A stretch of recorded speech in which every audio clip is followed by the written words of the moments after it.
with your client. You're going to get to know them when you do feeding. You're going to interact with them, and you're also going to sit with them to feed them. Okay? When you do this skill, you do not stand and hover over the client. You're going to sit with them, and you're going to feed them, you're going to socialize, you're going to speak with them. Okay? That's what this skill is all about, engaging in conversation. All right, so they want you to feed the client. The client is not going to feed themselves. You're going to feed them a snack. So you're going to have either yogurt, pudding, applesauce, a little container of juice, and some water. That's all you're going to give them. All right? So the patient is going to be sitting in a chair. So when you do the skill, you're going to be in that room. The proctor is going to have another one of the students that is taking the test sit in the chair. He's going to tell the student to slouch. See how he's sitting? He's sitting like this. You have to either sit them up or explain to them that they have to sit up before you start feeding them. You cannot feed them with them slouching or leaning over. They have to be sitting up erect in the chair. So, you're going to knock on the door, you're going to introduce yourself, name and title. You're going to address the patient by name and let the patient know that you're here to feed them a snack. They're going to tell you, okay, you're going to do your hand washing technique.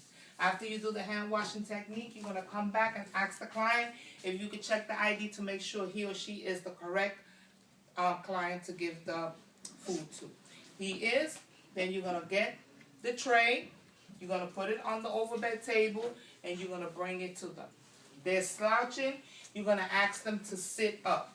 They're going to sit up in the chair, or you help them to sit up in the chair. They have to be erect, okay?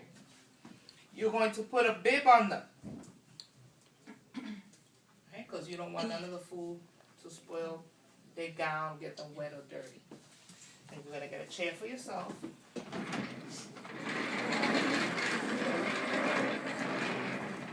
you're going to sit. Tray, right? This washcloth is damp. Okay.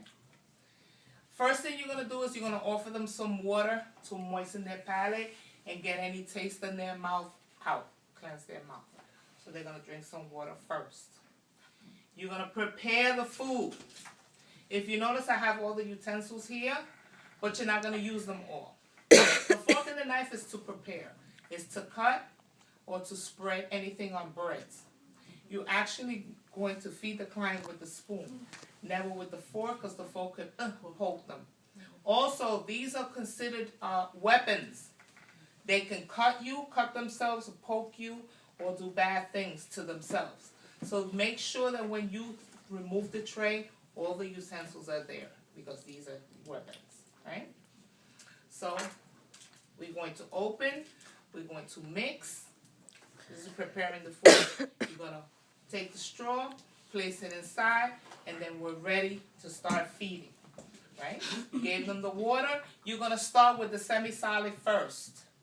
Start with the food substance first. You're going to give 3 to 4 teaspoons, before you can actually give juice, right? So I said you're supposed to engage in conversation, right? You can't talk while they're chewing. Because if you talk while they're chewing, what is going to happen? They're going to try to answer. Then you're going to have to do the Heimlich maneuver. So you wait until the person swallows. You can see someone swallow. It's the same action you do. After they swallow, you ask, is it okay? Does it taste good? Do you want to continue? Do you want to eat some more? Ask them how was their evening. Did they sleep well? Did they get to see the movie they were talking about? Did anyone come to visit them? If so, who, when, what time? How you engage in a conversation. Don't talk about outside. Don't talk about, oh, when I came in this morning, it was so nice and bright and sunny and beautiful. They're in there. They can't go nowhere. It gets them depressed sometimes when you talk about that because they can't leave. Right? The only time they leave is when they got a doctor's appointment. They don't go nowhere. They stay there all the time, every day, 24 hours a day, 7 days a week, 365 days a year. Sometimes they go outside if they have the terrace, the little outside area thing. If it's a nice day, if they're able to, somebody put them in the wheelchair and they take them out. If not, they're in the room all the time. So don't talk about outside. So now you fed them. You gave them some to drink. Then you go back.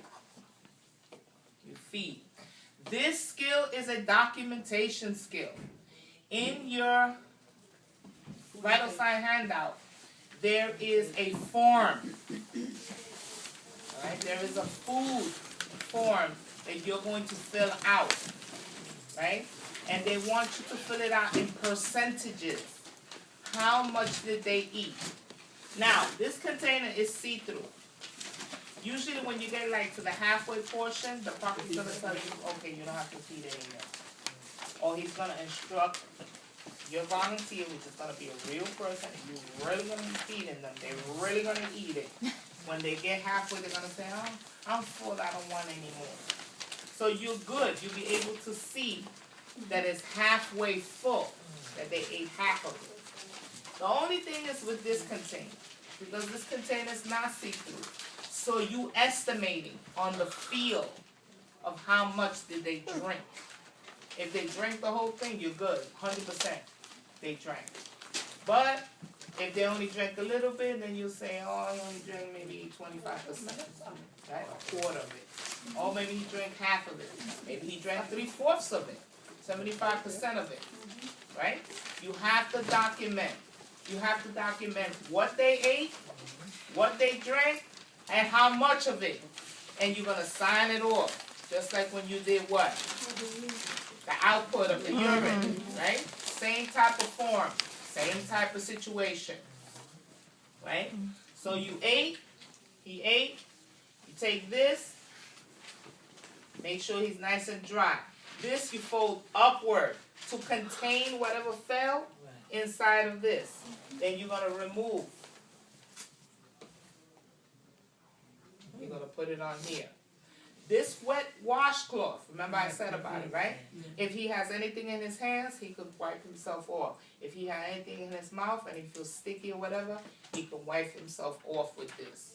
Or you can help him to do so. But usually the person does it himself. You give it to them and they wipe off. Okay? This is done.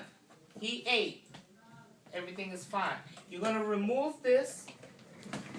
You're going to get rid of the tray. He's sitting, so you don't have to deal with raising the bed, lowering the bed, right? Because he's sitting, right?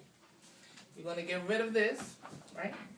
You're going to throw away everything. This is disposable plate, disposable tissue.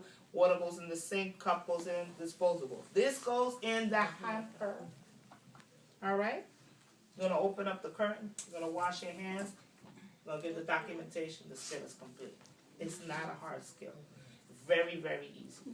Very, very easy. So you leave the patient in the chair. Yeah. Same way you found them, same way you leave.